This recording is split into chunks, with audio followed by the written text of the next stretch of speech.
Hi. If you're here, then it's because you're interested in learning about the homeschooling steps. And if you've looked into anything and you're like the majority of us, then there's no doubt you can feel a bit overwhelmed. And this could feel challenging.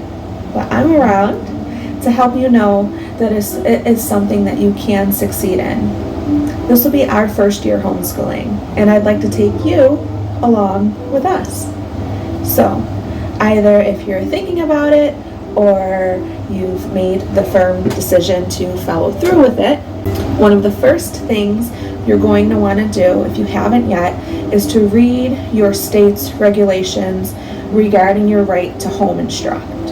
You can simply run it through a search engine like Google, or even visit your state's Department of Education website. It'll be there for you.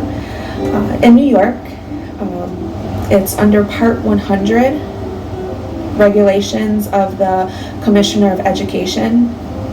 Now, when you find it, it may to you look a lot like a bunch of information, right? There's a table of contents, and you can select what you want to focus on. I mean, you'll eventually need to know it all to stay in compliance, but if your brain is hyper-focusing on one thing over the other, then you can select, let's say, required courses, right? Because our brains, we tend to think, oh my God, what's required? What do I need to teach? What? So what you can do is you can go right over to required courses to learn about what you're required to teach for the grade your child will be in, and there you'll find the subjects that you'll need to be instructing and later reporting. Now, even that can seem like you're taking a lot on.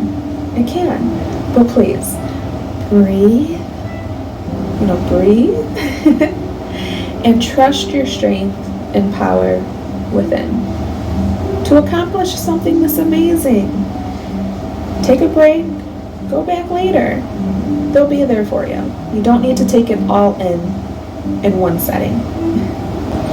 I think I found reading through the regulations to be the most daunting because of the way it's formatted, how it looks, the color. It just looks a bit older, to say the least. There's not much animation, if any at all, so it can be a bit discouraging to read. You can feel discouraged, but please, even though I found it to be the most daunting, it wasn't until I stepped away and gave myself a prep talk and went back later to really look through it all. You'll want to keep in mind that it should be used as a place of reference while you're creating what you'll need to submit to the district you reside in. And it'll mostly be submitted by email.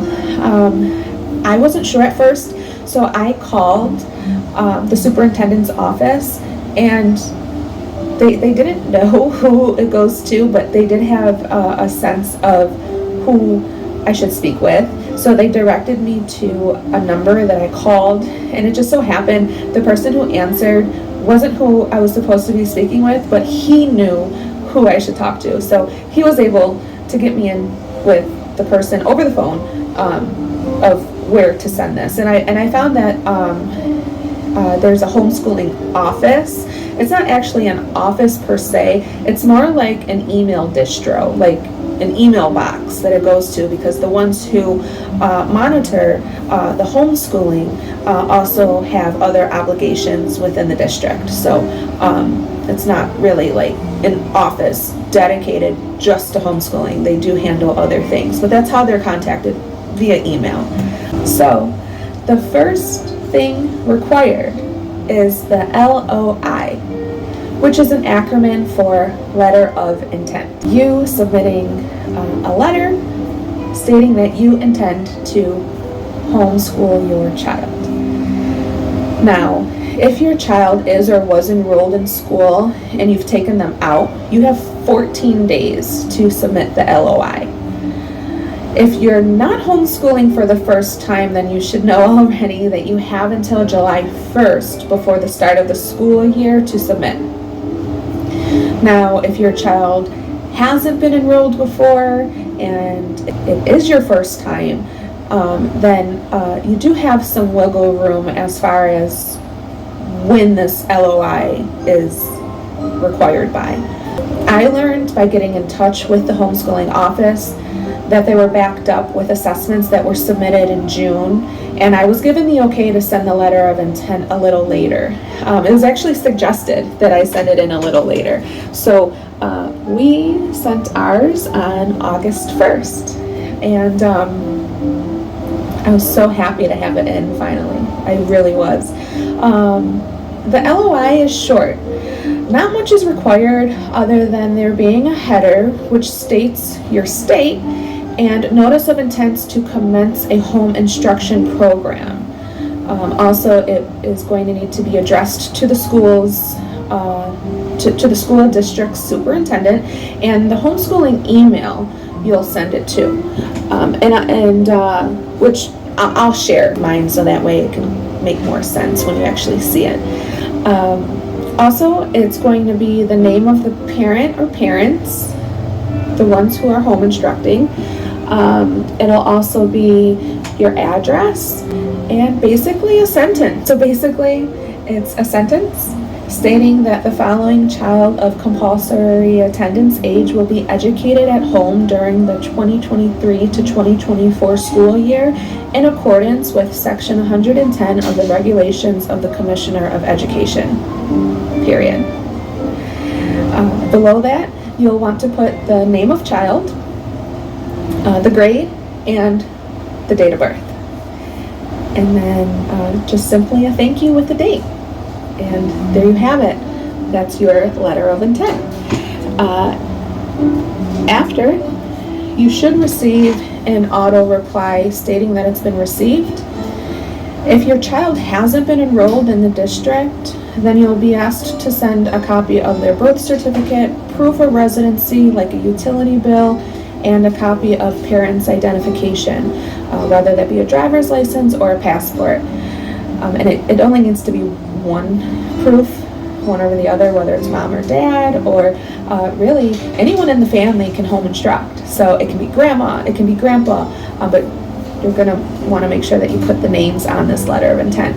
But yeah, and you'll attach it via email and send it back in a reply. That's that. You know, I hope that this video helps to encourage you. I hope that it brings you a sense of bravery within yourself, and I hope you know that you are capable of homeschooling. You can do it. After the LOI, it will be the IHIP, which is the Individualized Home Instruction Plan. Woohoo! It's what you'll be teaching, curriculum, syllabus, materials. It sounds more complicated than it actually is. That I'll follow up in part 2. So if you've enjoyed this video, please, as so commonly said, like, subscribe, and I'll see you next time. Thank you for watching.